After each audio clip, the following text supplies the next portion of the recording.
OK, dans cette capsule, on va faire un petit rappel sur les signaux AM. Premièrement, pour avoir un signal AM, on a besoin d'une porteuse, donc un signal à une fréquence plus élevée qu'on va moduler par notre signal modulant.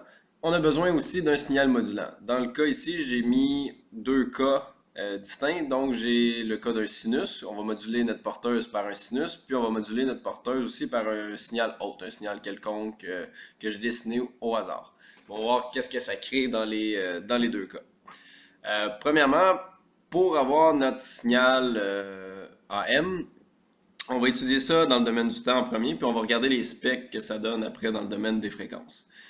Pour la porteuse modulée par le signal sinusoïdal, ce que ça va donner, c'est qu'on va avoir un signal sinusoïdal qui va être décalé un peu vers le haut comme ça ici, et l'image réfléchie de ce signal sinusoïdal-là dans la partie négative ici, puis on va avoir notre porteuse, que l'amplitude de cette porteuse-là va suivre l'enveloppe qu'on appelle ici, qui est le signal, qui est la même forme que le signal par lequel on a modulé la porteuse. Donc ça, c'est si on a juste un sinus. Puis c'est le même principe si on a un signal quelconque. J'ai essayé de redessiner le plus fidèlement possible ce signal-là en enveloppe en pointillé ici. Ça n'a pas donné quelque chose de très beau. Ce qui est important de voir, c'est que peu importe l'enveloppe qu'on a, le signal qu'on veut moduler, c'est qu'il va être miroir dans la partie négative. Donc la partie positive et la partie négative vont être pareilles. Et il va y avoir la porteuse dans le milieu qui va rebondir un peu, si on veut, entre les points les plus hauts des deux signaux.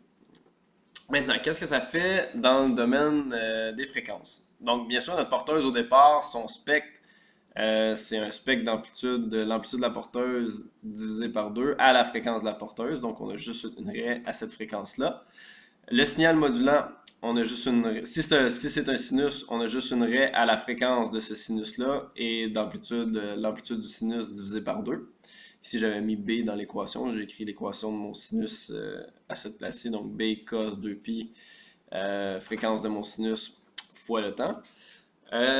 Si c'est un signal haute, j'ai dessiné un spectre quelconque ici. C'est pas nécessairement le spectre exact de ça, mais c'est un spectre continu vu que c'est pas périodique. Puis il y a une fréquence maximale à laquelle que ce spectre-là va. Puis habituellement, il part autour de 0, un petit peu plus haut. OK, maintenant quand on transforme ces specs-là en signal AM, qu'est-ce que ça donne comme résultat? Pour le sinus, on a notre fréquence de notre porteuse qu'on avait au départ, qui garde la même amplitude.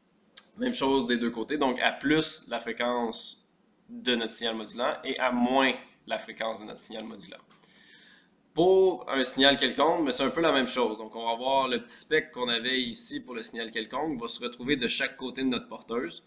Donc il devrait arrêter ici à FP plus Fmax, puis à FP moins Fmax ici à l'autre bout. Donc ça ici, c'est le spectre de signaux AM qu'on est capable de générer. Puis j'ai écrit les équations ici de ces signaux AM-là. Donc on a l'amplitude de notre porteuse qui multiplie une petite équation ici. Donc 1, donc on va avoir notre porteuse, c'est ce qui crée l'arrêt dans le milieu ici. Donc le 1, si on peut distribuer le cos puis le A ici à l'intérieur, donc ça fait A fois cos de 2pi FPT qui remplace le 1 qui est ici. Donc ça nous donne l'arrêt qui est dans le milieu. Puis on a un plus, puis là l'autre après c'est deux cos multipliés ensemble, donc les deux cos multipliés ensemble nous donnent les deux raies de chaque côté ici à FP plus FM puis FP moins FM. Donc c'est de là que vient le spectre ici, si on peut écrire son équation. Puis si on se rappelle, M fois B ici c'est notre indice de modulation. Si M fois B est plus grand que 1, on est en surmodulation. Ça veut dire que notre sinus va aller dans le négatif ici, puis on n'aura pas une belle enveloppe, puis quand on va vouloir démoduler, ça ne donnera pas la bonne réponse. Donc on voudrait toujours que M fois B ici soit entre 0 et 1. Puis si on a un signal haute, c'est le même principe, sauf que à la place d'avoir un cos ou un sin ici pour avoir une belle enveloppe sinusoïdale, c'est notre signal, justement, l'équation de notre signal qu'on va aller mettre ici. Puis c'est la même chose, A fois 1 fois cos de la fréquence ici de la porteuse va nous donner l'arrêt du milieu. Et le signal multiplié par le cos, ça va nous donner les deux côtés de bande ici. Donc ça, c'est un petit résumé des connaissances à avoir sur la modulation AM. Pour après ça, on va pouvoir faire de la démodulation AM. Merci, à la prochaine capsule!